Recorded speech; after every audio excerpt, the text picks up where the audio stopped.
زمین کے بعد مریخ غالباً وہ واحد سیارہ ہے جس پر انسان نے سب سے زیادہ تحقیق کی ہے، جبکہ خلائی کھوجوں کی بڑی تعداد بھی مریخ ہی کی طرف بھیجی گئی ہے، کیونکہ ہمیں یہ امید ہے کہ نظام شمسی میں اگر زمین کے بعد کہیں زندگی موجود ہو سکتی ہے تو وہ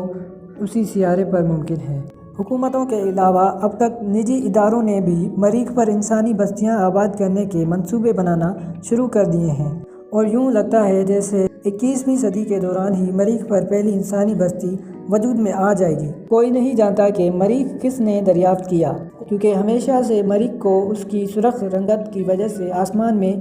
بآسانی دیکھا اور پہچانا جا سکتا ہے، اسی لیے قدیم زمانے میں اس کا نام سرخ ستارہ بھی تھا۔ حالانکہ یہ ایک سیارہ ہے، اسے جنگ و جدل اور قہر و غضب کی علامت بھی سمجھا جاتا تھا۔ اس ویڈیو کو لائک اور چینل کو سبسکرائب کرتے چلیں تاکہ آپ کے لیے ایسی معلوماتی ویڈیو ہم لاتے رہیں۔ اکثر یہ کہا جاتا ہے کہ مریخ اور زمین میں بہت مماثلت ہے، لیکن پھر بھی مریخ ہمارے سیارے زمین سے بہت مختلف ہے،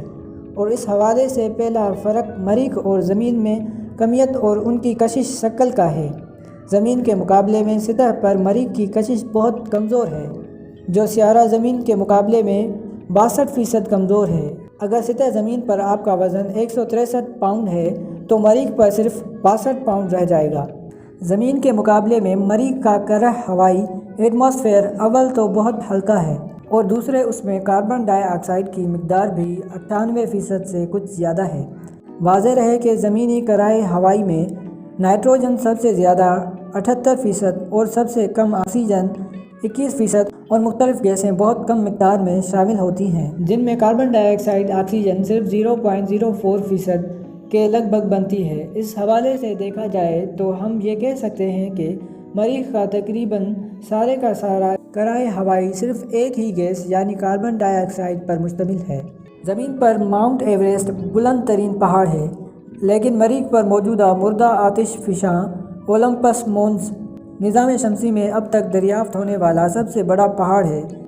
جس کی اونچائی تقریباً 22 کلومیٹر اور اس کا قطر 600 کلومیٹر ہے۔ عربی میں مریخ کا ایک اور نام النجم القاہر یعنی قہر و غضب کا ستارہ بھی ہے۔ کہا جاتا ہے کہ 972 عیسوی کے فاطمی دور حکومت میں جب مصری شہر قاہرہ کی بنیاد رکھی جا رہی تھی تو اسی دن مریخ بھی طلوع ہو رہا تھا اور آسمان پر خوب نمایاں تھا، جسے دیکھ کر نئے شہر کا نام بھی مریخ کے روایتی نام پر القاہرہ رکھ دیا گیا۔ جہاں تک ٹیکنالوجی کا تعلق ہے تو اس وقت بھی انسان کے پاس اتنے طاقتور راکٹ اور خلائی جہاز موجود ہیں جو چند ماہ سے لے کر چند سال تک کے عرصے میں مریخ تک پہنچ سکتے ہیں۔ ان تمام باتوں کو دیکھتے ہوئے ماہرین کا کہنا ہے کہ مریخ تک انسانی قدم 2030 کے عشرے تک پہنچ جائیں گے، اور وہاں پہلی انسانی بستی 2050 تک آباد بھی ہو جائے گی۔